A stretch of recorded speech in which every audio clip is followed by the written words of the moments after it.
point of view, I was thinking as a teacher, if I use AI to build me a lesson plan instead of writing it down, an excellent use case.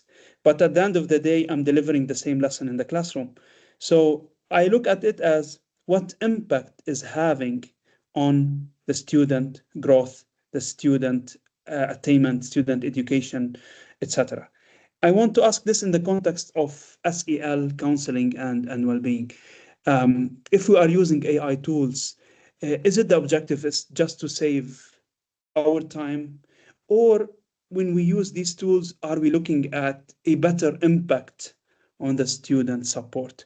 And I think definitely this is supposed to be the goal. So, Noor, from your point of view, rather than open AI, do you have any other practices you use? You have any reflection on what we just said you want to add?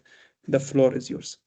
Okay, as we said that using AI or technology is a tremendous opportunity, and it's a challenge. It's both a challenge and tremendous opportunity. So, with the most concern about the overuse and the over reliance on screens and technology, um, also we can find as AI or open AI is a tool that helps and supports us mainly in social emotional programs in the school. Maybe it can be a place where suggest maybe strategies for the counselors to use with certain cases or certain behavioral or emotional issues, and it can give them maybe coping mechanisms or some goals they can to reach out to their students. So for us, for example, I used to have this thing like this year. Usually we started using they embedded the use of iPads, the individuals on iPads in grades 4 and 5. So it was an easy way so we can help students, and because they're using AI as you mentioned before, so we try to make it a useful way.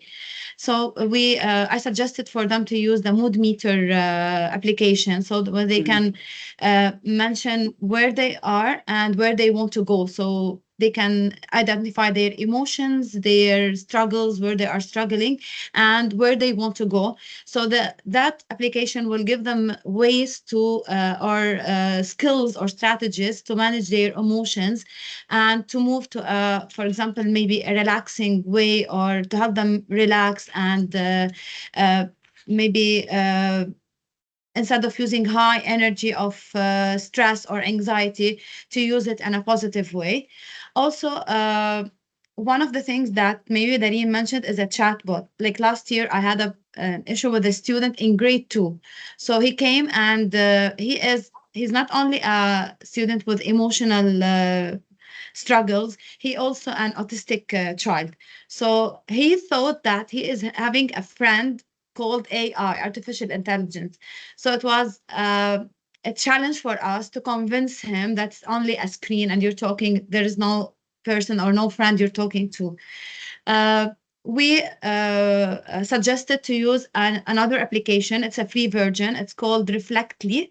So it's like a journalism or something they can, instead of talking to an open AI, they can just talk to, they can state their emotions, states what they are feeling or the struggles they have during their maybe school day. It's like a journal, a self-awareness, and that application will suggest maybe ways for them or skills they can use throughout their day. Also for me, I can use OpenAI.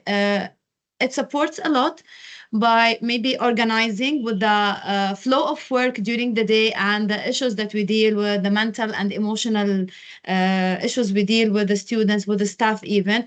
So I think there is no time for counselors. There is no enough time for counselors to organize their maybe ideas, to have their documentations about the students' cases, and maybe to prepare behavioral implementation plans, or maybe goals or set goals for the students. So I think OpenAI is a good way to support the counselors in the process. Thank you, Noor, from someone who's on the field, who exactly understands how things go And to be realistic, yes, there is a lot of work, paperwork, and this work, unfortunately, is accumulated year after year, more tasks. And there is a big opportunity. I'm sure that 100%, I'm confident to say 100% of the attendees joining today use ChatGPT at some point, because if we don't use it, definitely we are missing an opportunity that saves us a lot of time. But the concern always is around the efficiency and the outcomes, and how can we drive this in a way that we control it, not it controls us.